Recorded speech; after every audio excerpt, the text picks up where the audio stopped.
বাংলাদেশ কি দেউলিয়া হয়ে যাচ্ছে? এরকম একটি প্রশ্ন বিভিন্ন মহল থেকে উচ্চারিত হচ্ছে যে বাংলাদেশ দেউলিয়া হয়ে যাওয়ার দ্বার প্রান্তে আছে। ঠিক কেন বাংলাদেশ বা কোনো রাষ্ট্র দেউলিয়া হয়ে যায়, অর্থনৈতিকভাবে দেউলিয়া হয়ে যায়, কখন হয়ে যায় এবং তার কি কি লক্ষণ দেখলে আপনি বুঝতে পারবেন যে কোনো রাষ্ট্র দেউলিয়া হয়ে যাচ্ছে, এসব বিষয় নিয়ে মুখোমুখি হয়েছিলাম অর্থনীতির বিশ্লেষক, রাজনৈতিক বিশ্লেষক এবং শিক্ষক প্রফেসর ডক্টর মামুনুর রশিদের মুখোমুখি হয়েছিলাম। ডক্টর মামুনুর রশিদ কেন্ট বিশ্ববিদ্যালয়ে পড়ান এবং তার বিষয় রাজনৈতিক অর্থনীতি। তিনি বিভিন্ন সময়ে, এর আগেও আপনারা দেখেছেন, তিনি বিভিন্ন সময়ে আপনাদেরকে বাংলাদেশের অর্থনৈতিক বাস্তবতা নিয়ে আপনাদেরকে জানিয়েছেন। কিন্তু এবার মামুনুর রশিদ যে কথাগুলো বলেছেন তা শুধু ভীতিকর তাই নয়, আপনি আপনার বা প্রত্যেক মানুষ তার নিজের জীবন দিয়ে, তাদের অবস্থান দিয়ে, তাদের জীবিকা দিয়ে বুঝতে পারছেন যে বাংলাদেশ আর আগের বাংলাদেশ নেই। বাংলাদেশ একটি ভয়াবহ গাড্ডায় পড়ে গেছে এবং এই গাড্ডা থেকে মুক্তি পাওয়ার কোনো লক্ষণ দেখা যাচ্ছে না এবং যারা ক্ষমতায় এসছে মুচলেকা দিয়ে, তারা আসলে সেই চেষ্টাটিও করছে না। চলুন ডক্টর মামুনুর রশিদের মুখ থেকে আমরা শুনি বাংলাদেশের কি অবস্থা। বাংলাদেশ কি আসলেই দেউলিয়া হয়ে যাচ্ছে?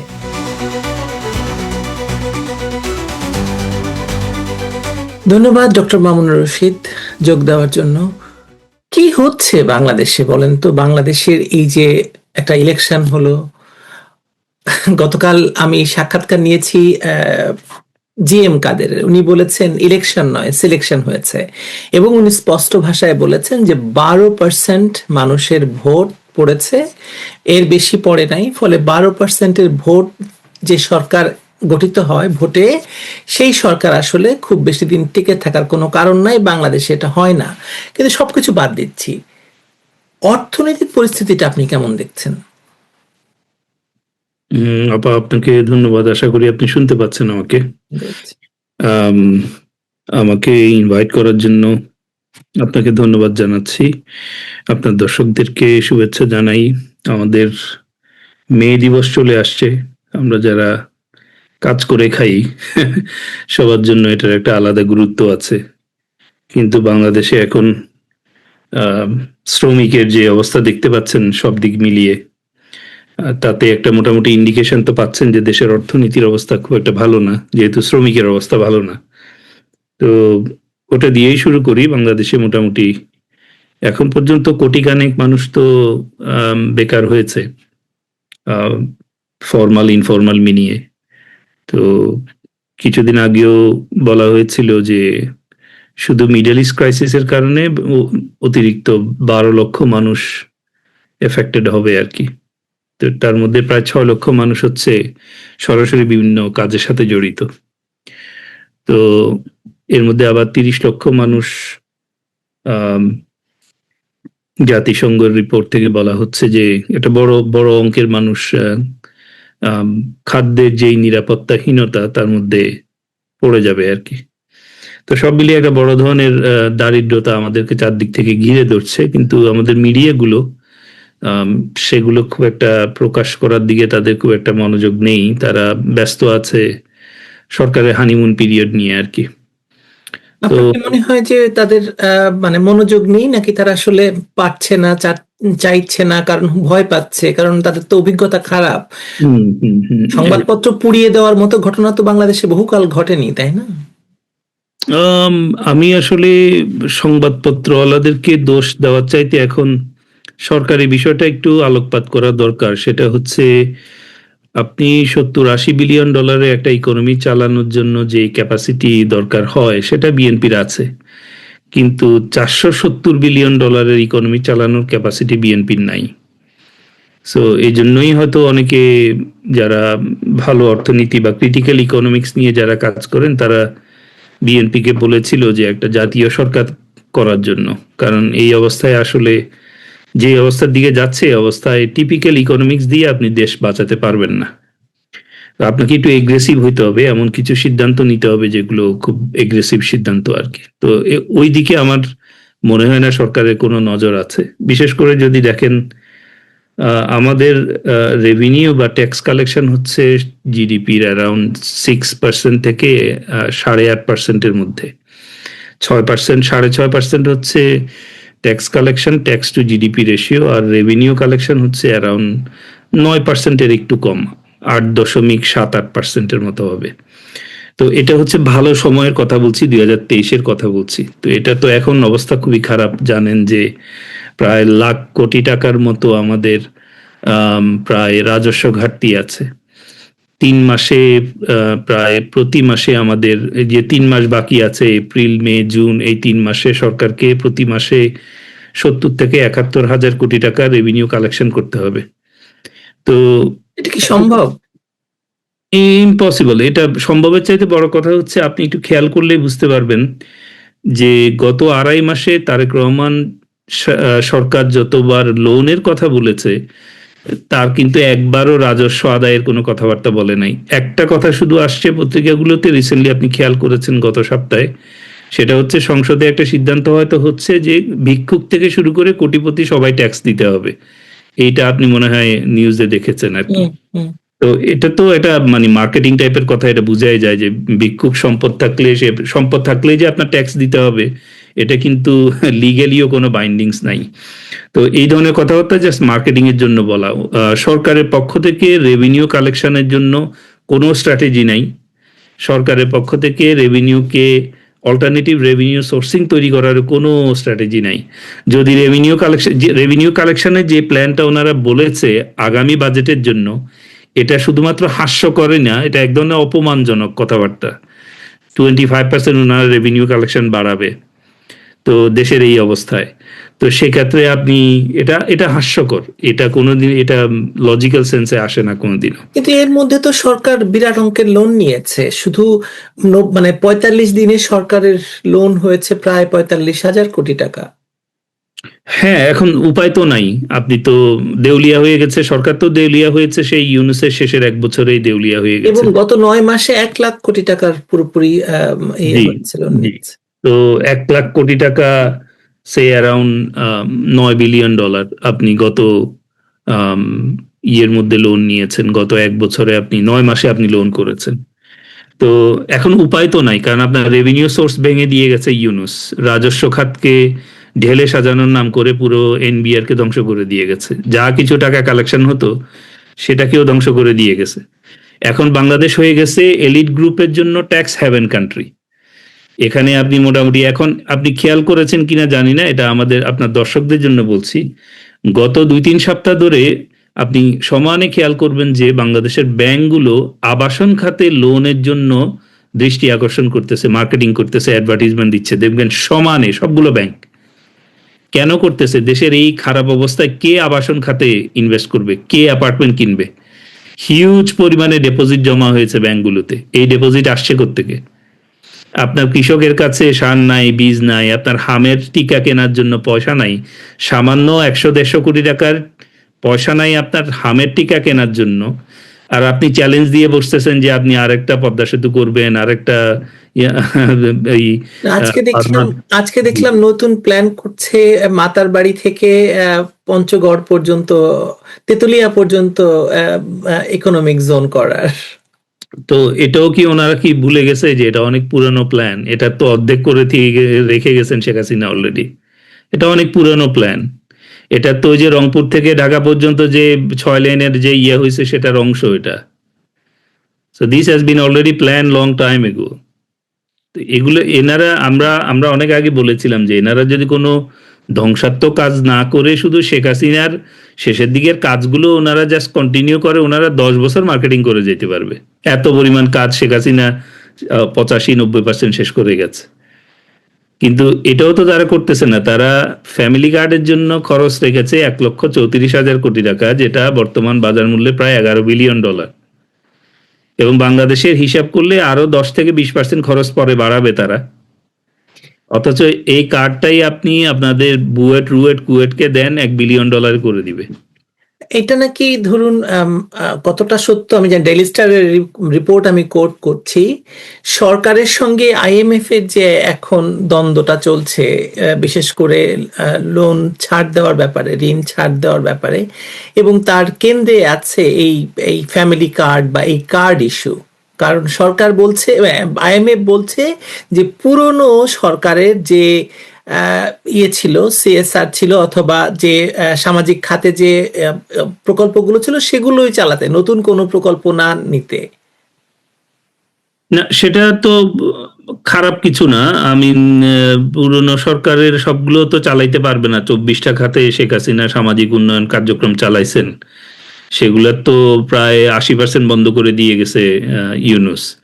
এখন আপনি ফ্যামিলি কার্ড দিয়ে তো, যেটা আপনি দেখতে পাচ্ছেন হয়তো, ফ্যামিলি কার্ডের ভিতরে যে পরিমাণ নজিরবিহীন দুর্নীতি হয়েছে, নিজেদের লোকজনকে ডেকে ডেকে তারা ফ্যামিলি কার্ড দিয়েছে। ইভেন অনেক বড় লোক ফ্যামিলি কার্ড নিয়ে বসে আছে। ফ্যামিলি কার্ডের ইনিশিয়ালি তো অবজেক্টিভ ছিল প্রথমে মার্জিনালি যারা পুয়ার আছে তারা পাবে, তারপরে অন্য গ্রুপ পাবে, তারপরে এটা তো ইনিশিয়ালি একটা প্ল্যান ছিল সামাজিক অবকাঠামো উন্নয়নের যেই খাতগুলো ছিল সেটাকে এনার্জাইজ করার জন্য করা। কিন্তু সেটা না করে এখন ফ্যামিলি কার্ড হয়ে যাচ্ছে, এত এত কার্ডের ব্যবসা হয়ে যাচ্ছে। এগুলো সবগুলো ইভেনচুয়ালি এক্সক্লুশন পলিসির দিকে যাবে। নিজের পছন্দ মতো লোকজনকে দিবে, দিয়ে সেখানে আরো বড় রকমের করাপশন করে বসে থাকবে। আপনি এত টাকা পেয়ে ফ্যামিলি কার্ড করার এখন দরকার কি? আমাদের এই মুহূর্তে তো এটা is not an urgent matter. আমাদের এখন আর্জেন্ট ম্যাটার হচ্ছে আমাদের প্রোডাকশন ফেরত আনতে হবে, ইন্টারনালি আমাদের রেভিনিউ জেনারেট করার ব্যবস্থা করতে হবে, এবং এই যে ট্যাক্স ভিত্তিক যেই সমাজ ব্যবস্থা এটা থেকে সরে আসতে হবে। এটা দিয়ে এই টিপিক্যাল ট্যাক্স ভিত্তিক রেভিনিউ কালেকশন দিয়ে পারবে না। আমরা ডিটেলসে এখন বলবো না তাদেরকে, এটা আমাদের স্ট্র্যাটেজি, যদি কোনোদিন আমাদের সরকার আসে তখন আমরা করব এগুলা। ওদের যে চিন্তা ভাবনা, এই চিন্তা ভাবনা ওরা কোনোদিন এই ইকোনমি দাঁড় করাইতে পারবে না, এবং সেই ধরনের অবজেক্টিভও তাদের নাই। আচ্ছা, আমাকে আরেকটা জিনিস বলুন ডক্টর রশিদ, সেটা হচ্ছে এই যে হঠাৎ করে আহ, বাংলাদেশে তেল নাই, তেল নাই, তেল নাই, সরকার বলছে তেল আছে, তেল আছে, সংসদে বলছে তেল আছে, কিন্তু লম্বা লাইন, লম্বা লাইন। হঠাৎ করে আবার সেই লাইন তো নাই, এবং মানে তেল ইয়ে পাওয়া শুরু করলো, কিন্তু কোনো জাহাজ আসে নাই, কোনো কিছু আসে নাই। এই পুরো ব্যাপারটা কি আসলে? আমি একটা ছোট্ট রিপোর্ট করেছিলাম যে আসলে নির্বাচনের খরচটা তুলে নেওয়ার জন্য তেল মজুত করেছিল, এবং সেই তেল এখন আবার ছাড়া হচ্ছে। আপনি বলুন এবার। এটা অনেক পুরানো এক্সাম্পল। আপনি ইউনুসের সময় দেখেন, আমাদের আলু ছিল, আমরা ইন্ডিয়া থেকে আলু কিনেছি। আমাদের পেঁয়াজ ছিল, আমরা ইন্ডিয়া থেকে পেঁয়াজ কিনেছি। আমাদের চাল ছিল, আমরা ইন্ডিয়া থেকে চাল কিনে এনেছি। কৃষকের চাল কিনি নাই আমরা। আমরা কৃষকের আলু কিনি নাই সরকারি পর্যায়ে, নষ্ট হয়ে গেছে, এগুলো রাস্তায় ফেলে রেখে কৃষক চলে গেছে। এটা প্ল্যান ওয়াইজ করা হয়েছিল কৃষিটাকে ধ্বংস করে দেওয়ার জন্য। আমরা কনজুমাররা খুব খুশি হয়ে গিয়েছিলাম যে 2 টাকার পটল খাচ্ছি, 20 টাকার পটল খাচ্ছি। যে পটলের তখনই দাম, সিজনাল দাম ছিল ধরেন 60 থেকে 70 টাকা, সেই পটল খেয়েছি আমরা 20 টাকায়। আমরা খুশি, ইনফ্লেশন রেট কমে গেছে। কিন্তু আমরা বুঝতে পারি নাই যে লং টার্মে এটা বাংলাদেশের কৃষিকে ধ্বংস করে দিচ্ছে। তখন ইউনুস এবং এখন বর্তমানে তারেক সাহেব এই কৃষিকে ধ্বংস করে যে সিগন্যাল তারা দিচ্ছে বাইরের দেশগুলোকে, যে আমরা কৃষিতে যে ভর্তুকির ব্যবস্থা ছিল সেটা উঠিয়ে নিচ্ছি। কিন্তু সেটা দিয়ে আমাদের কৃষি প্রায় 40% এমপ্লয়মেন্ট, সেটা এখন বিপদে পড়তে যাচ্ছে। আর তেলের ব্যাপারটা হচ্ছে একই। তেলে আমাদের সাপ্লাই ছিল, আমাদের ইন্টারনাল যে তেলের সাপ্লাই ছিল সেগুলো আপনি নিশ্চয়ই খবরে দেখেছেন, বিভিন্ন ডিপোতে উপচে পড়ছিল তেল, কিন্তু তারপরে বাজারে আসে নাই। স্বাভাবিকভাবে ইদার এটা বাইরে কোথাও পাচার হয়েছে কম দামে, অথবা এখান থেকে কেউ ফাইন্যান্সিং এর টাকা উঠায় নিছে, বা ভালো পরিমাণ টাকা এখান থেকে সরিয়ে নিচ্ছে।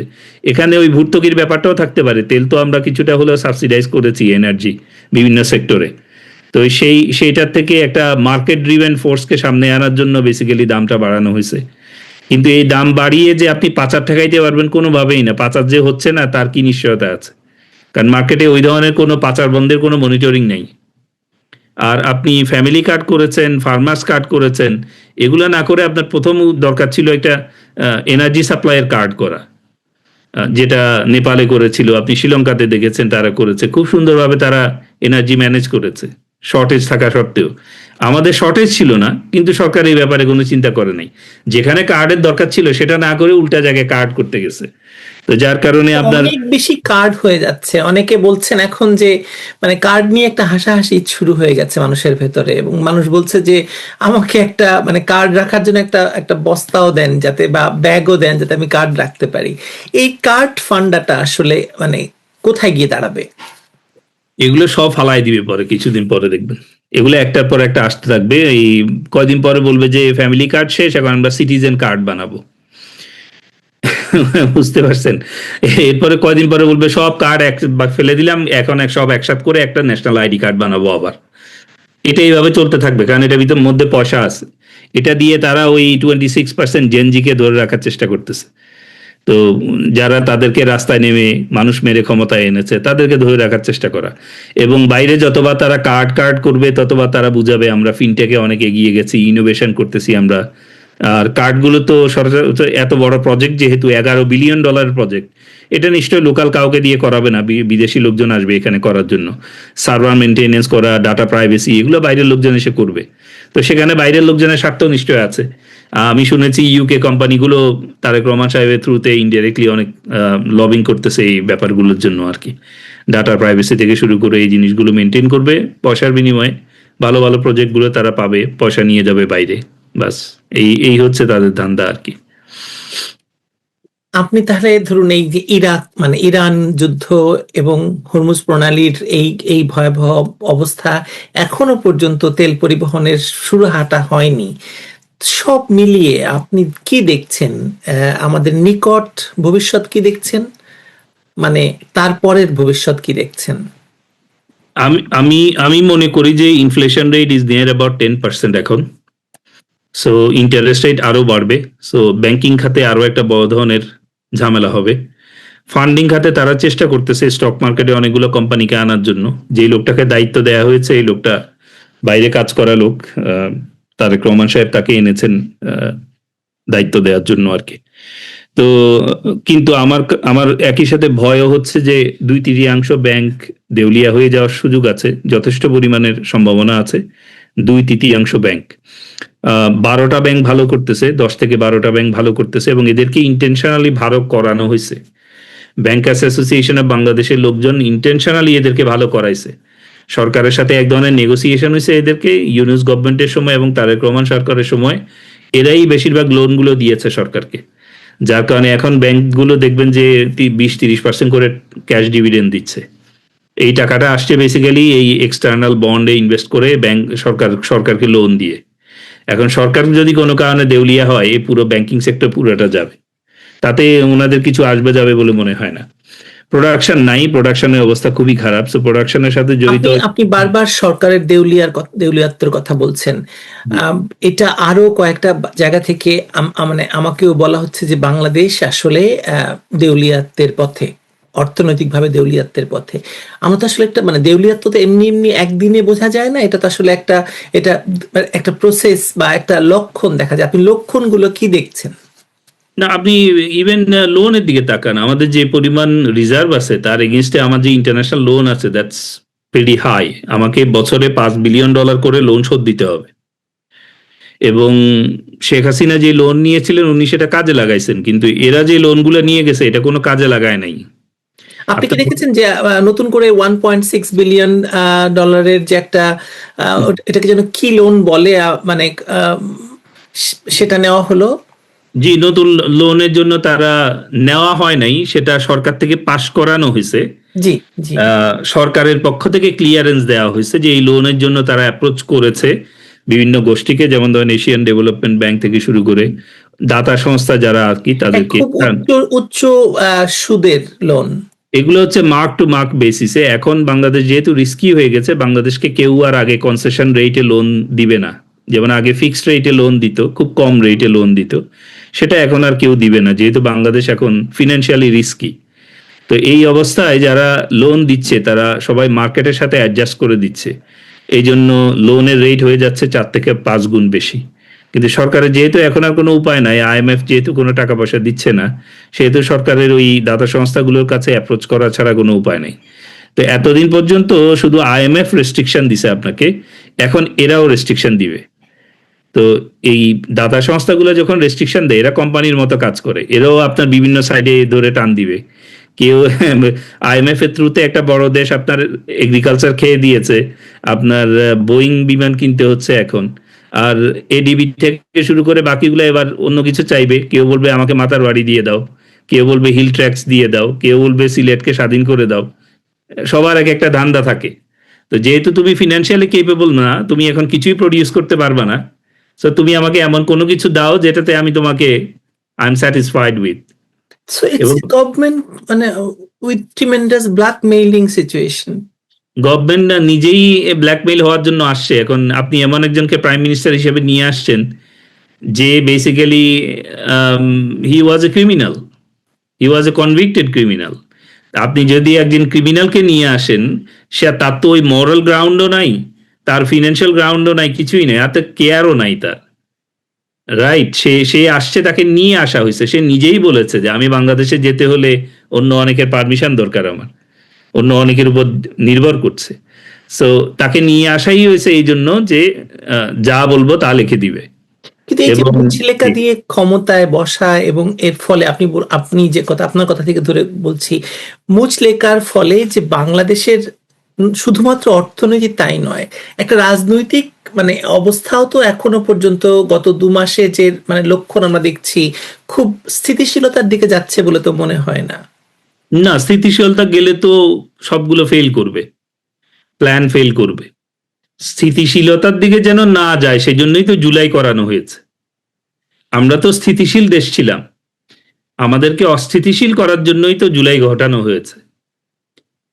তো আমার আশ্চর্যের বিষয়টা হচ্ছে যে এই যে এত এত বুদ্ধিমান ব্যক্তি এখন আস্তে আস্তে সরে আসছে, বিভিন্ন ধরনের স্টেটমেন্ট দিচ্ছে, তো তারা কি বুঝতে পারেন না ইট ওয়াজ এ রেজিম চেঞ্জ?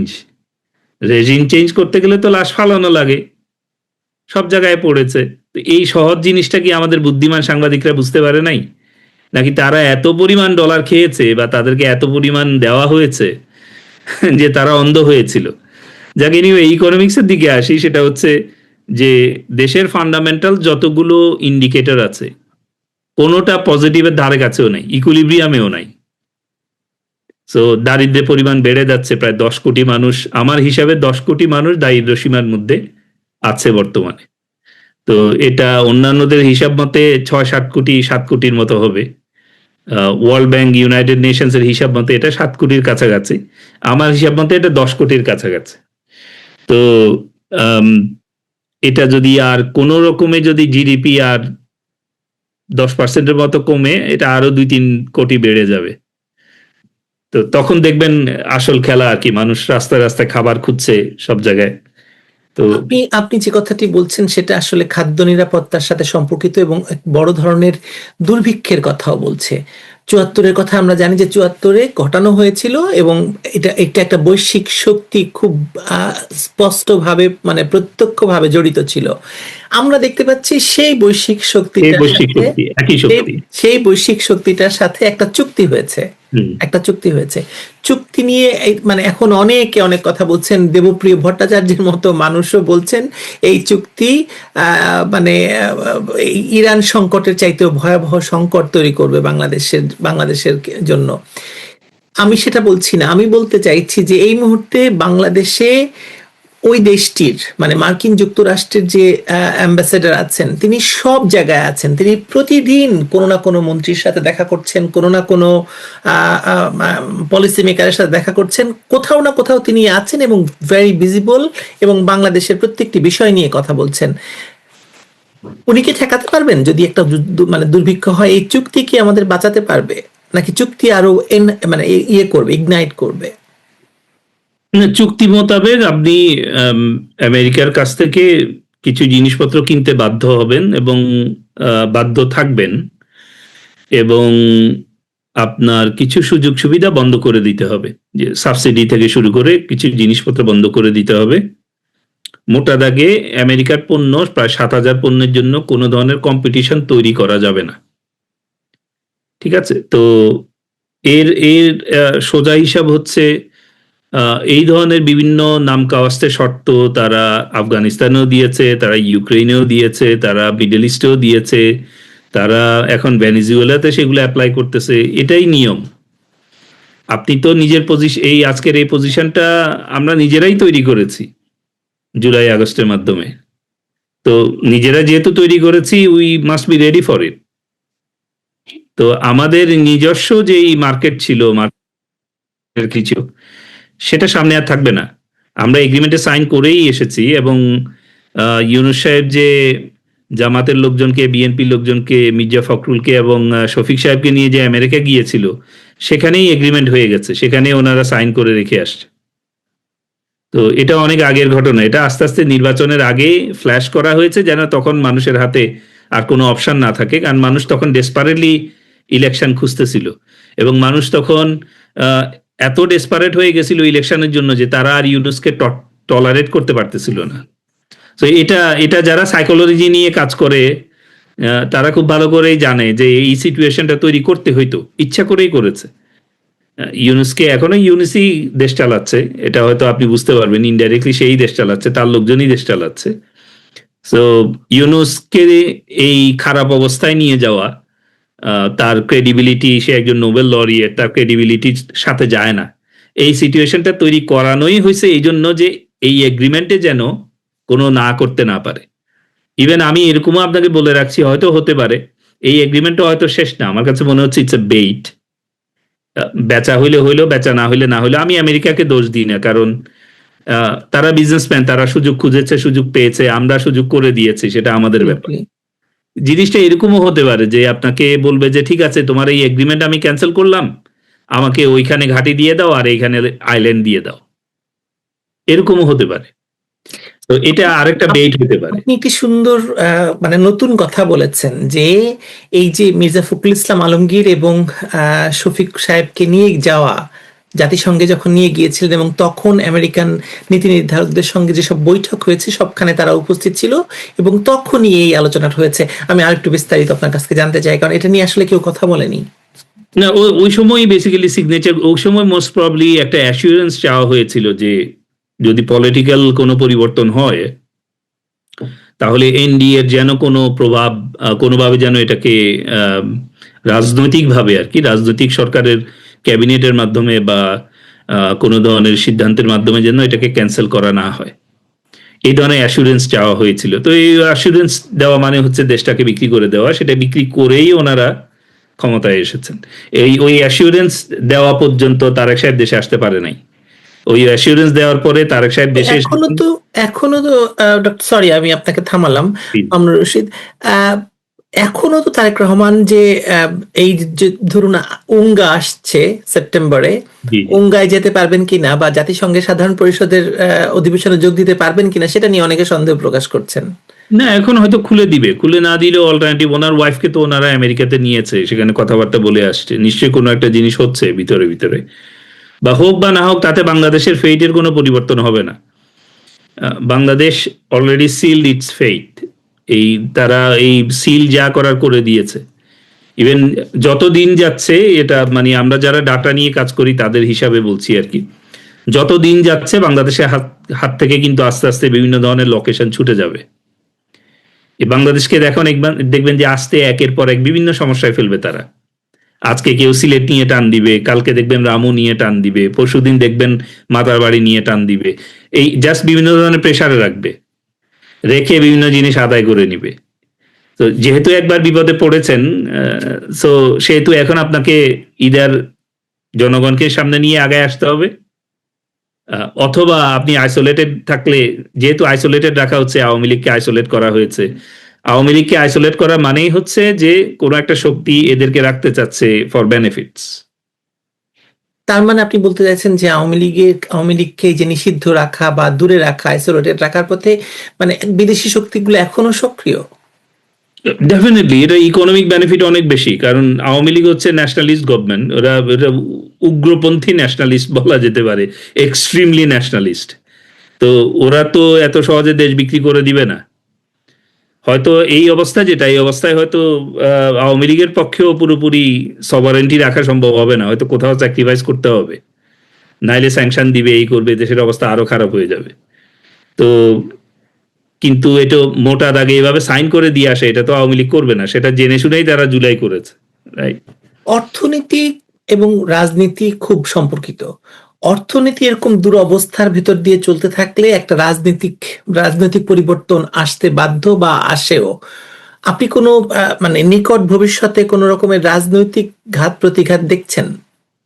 ওই মারামারি হবে আর কি, যদি সামনে মারামারি হবে বা মানুষ রাস্তায় নেমে আসবে। কিন্তু আমি মোটা দাগে অনেস্টলি আমার কাছে মনে হচ্ছে যত সময় যাচ্ছে বাংলাদেশের জন্য সিচুয়েশনটা খুব কমপ্লেক্স হয়ে যাচ্ছে। আমি একটু এটা কমপ্লেক্সিটিটা সম্বন্ধে বিস্তারিত একটু যদি বলেন। যেমন ধরেন আমার আমার কাছে মনে হচ্ছে যে আহ, এই যেই যেই হারে লোন নিচ্ছে এবং বাজেট ডেফিসিট দেখা দিচ্ছে সেই হারে এটার থেকে বেরোনো যাবে না।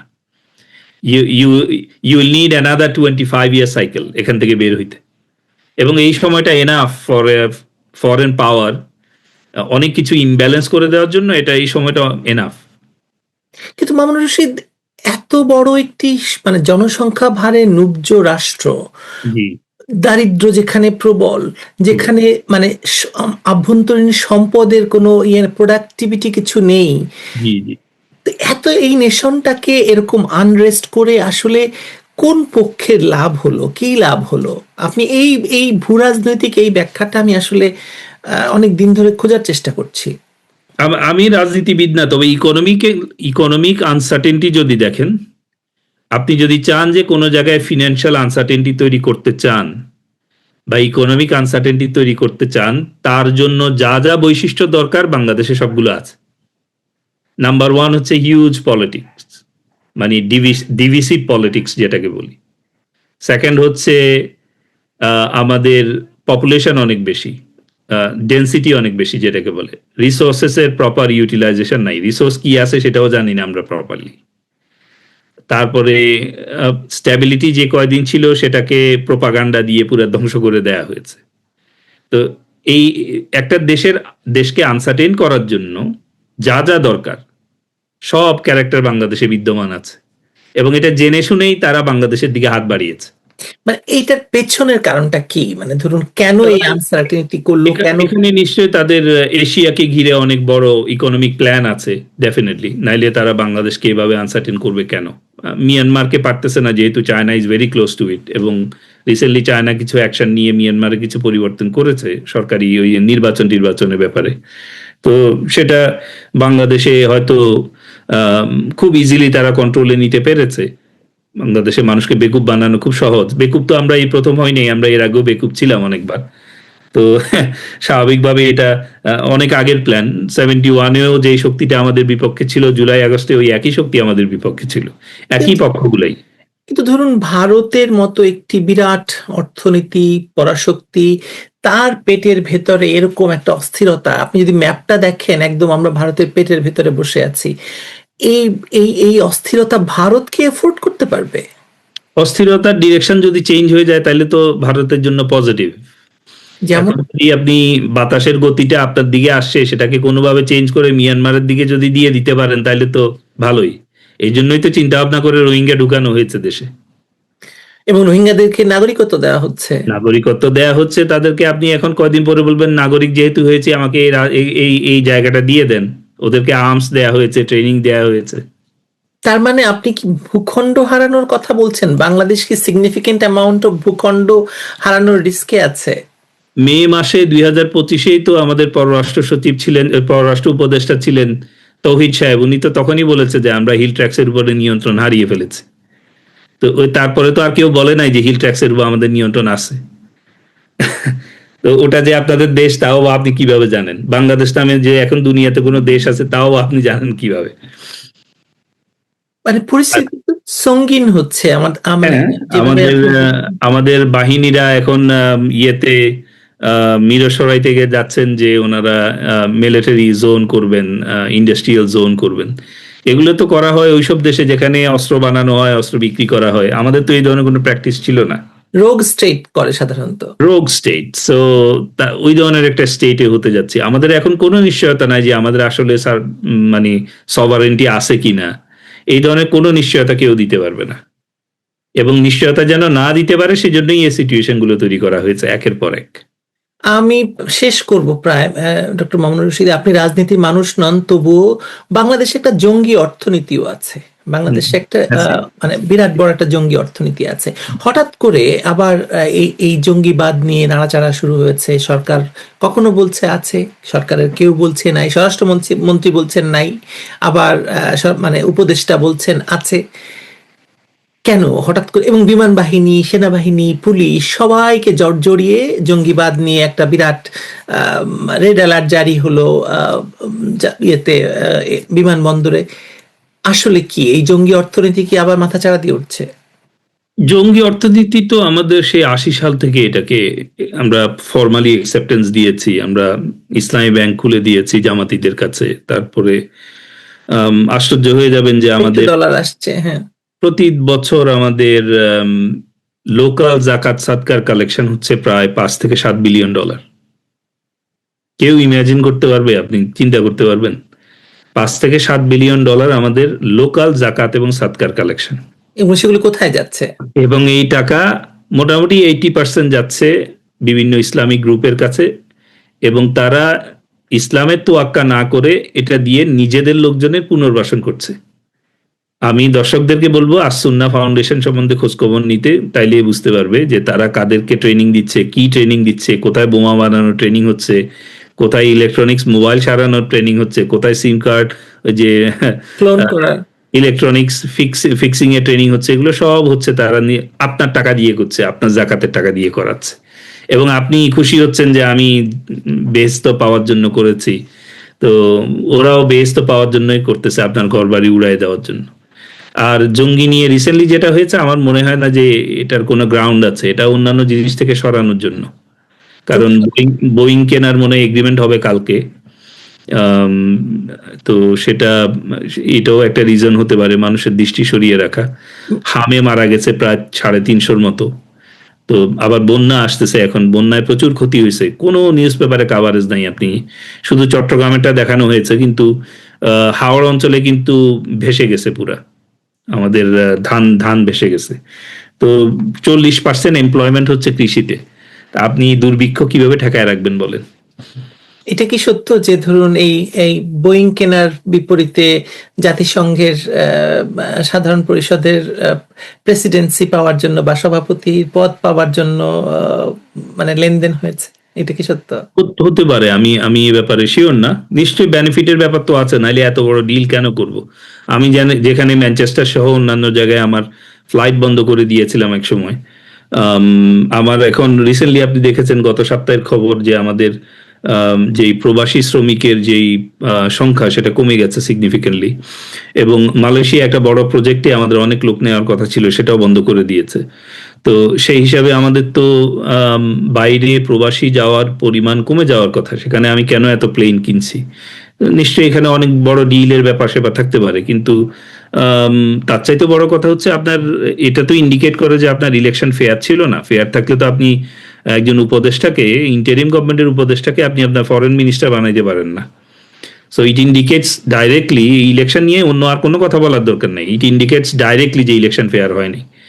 এখন সেখানে যদি আমাদের অন্যান্যরা বলে যে 12% ভোট, 13% ভোট, সেটা তো আমরা ভোটের দিন দেখেছি, ভোটের দিন কেউ ছিল না। আগে তো বলা হতো যে রাতের ভোট হয়েছে, এখন তো সপ্তাহখানেক আগে, মাসখানেক আগে ভোট হয়ে গেছে।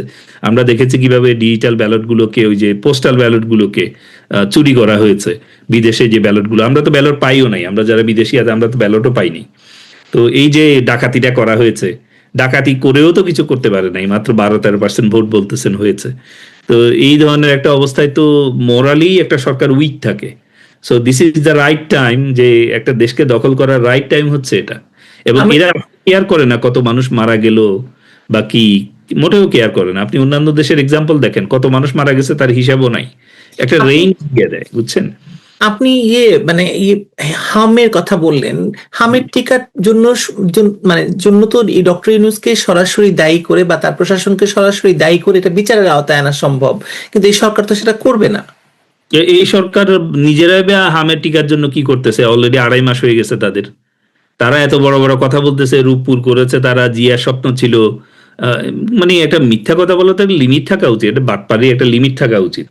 কিন্তু এরা করেই যাচ্ছে, মানুষকে বোকা বানানো এত সহজ বাংলাদেশে। তারা এত বড় প্রজেক্ট করবে, ফ্যামিলি কার্ড বানাবে, অথচ কয়েকশো কোটি টাকা খরচ করে তারা হামের টিকা আনতে পারে নাই। এতটুকু প্রিপারেশন তাদের নাই যে আমি সরকারে যাচ্ছি।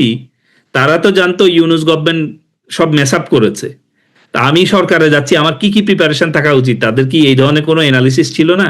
এই যে এতগুলো অ্যাডভাইজার দিয়েছে ডাক্তার জাহিদ টাইদ, এগুলো কাজ কি? তো তারা কি এই ইন্ডিকেশন সরকারকে দিত না যে আপনি যে সরকারে আসছেন, আপনি অলরেডি ক্রাইসিসে পড়ে গেছেন, আপনার এই এই কাজগুলো হচ্ছে আপনার প্রথম 5টা কাজ। অ্যাডভাইজারের কাজ কি? বসে বসে 100-150 টাকার লাঞ্চ খাওয়া, এই সবজির লাঞ্চ খাওয়া, এটা অ্যাডভাইজারের কাজ? আর একটা ইকোনমিক অ্যাডভাইজার রাখছে যে ডক্টর তিতুমির, কি বলে এটা সে নিজেও বুঝে না।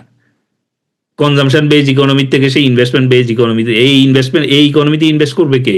আমি লোন নিয়ে কুল পাই না, আমার কোনো রাজস্ব নাই, এখানে আসছে উনি ইনভেস্টমেন্ট বেসড ইকোনমি করার জন্য।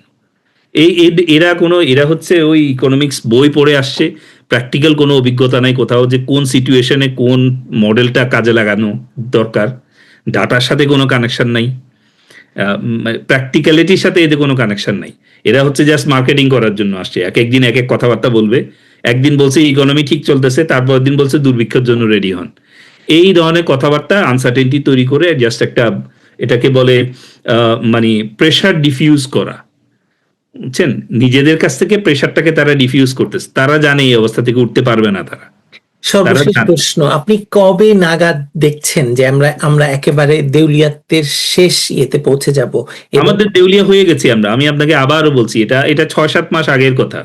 স্ট্রাকচারালি বাংলাদেশ গভর্নমেন্ট এখন ব্যাংক্রাফট।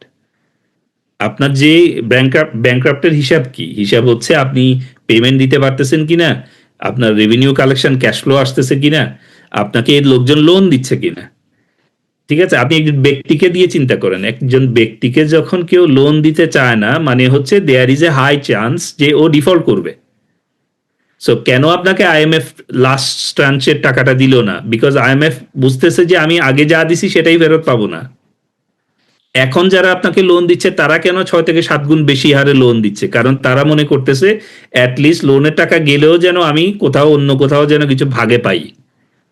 এখন ধান্দাটা হচ্ছে মাটি খুবলে খাওয়া, যে এখন আর লোন ফেরত আসবে না, সো এখান দিয়ে এই পর্বতমালা দিয়ে দাও, ওখান দিয়ে ওই বন্দর দিয়ে দাও, এটা হচ্ছে এখন ধান্দা। সো এরাও রেডি, কারণ এরা ক্ষমতায় আসছে। এখন এদের কথা হচ্ছে যে আমাদেরকে তো আনছো তোমরা, ওরাও মোরালি এত স্ট্রং না, যার কারণে ওদের কথা হচ্ছে আমাকে তো আনছো, আমার এখনো পাসপোর্ট আছে ইউকেতে, সো আমাকে তো আনছো তোমরা, আমি কি করতে পারি? এসেই তো সারেন্ডার করছে, ন্যারেটিভ তৈরি করছে না যে আমরা কি করবো, ইউনুস সমস্যা তৈরি করে দিয়ে গেছে। ইউরোপিয়ান ইউনিয়নের সঙ্গে যে চুক্তি হলো, মানে আমেরিকার পরে ইউরোপিয়ান ইউনিয়নের সঙ্গে একটা চুক্তি হলো, কিছুই জানে না মানুষ, কিন্তু কাউকে কিছু জানে না, কিচ্ছু জানে না মানুষ। এখন পর্যন্ত এই প্রশ্নগুলো করেছে যে আসলে বন্দরগুলো কিভাবে চলতেছে, এখন কে চালাচ্ছে এগুলা। তো এই যে কাজগুলো করেছে একের পর এক, কেউ কোনো প্রতিবাদ করেছে? কেউ কোনো প্রতিবাদ করে নাই। অথচ শেখ হাসিনার সময় নিউক্লিয়ার থেকে শুরু করে সবকিছুতে প্রতিবাদ। এই যে এক ফেলানি নিয়ে যা করা হইলো বাংলাদেশে, কত হাজার ফেলানি মরেছে এই গত 2 বছরে, ওই কোনো প্রতিবাদ নাই। তো এই যে মুনাফেকি করে, এই মুনাফেকি করে তো আপনি দেশ রাখতে পারবেন না।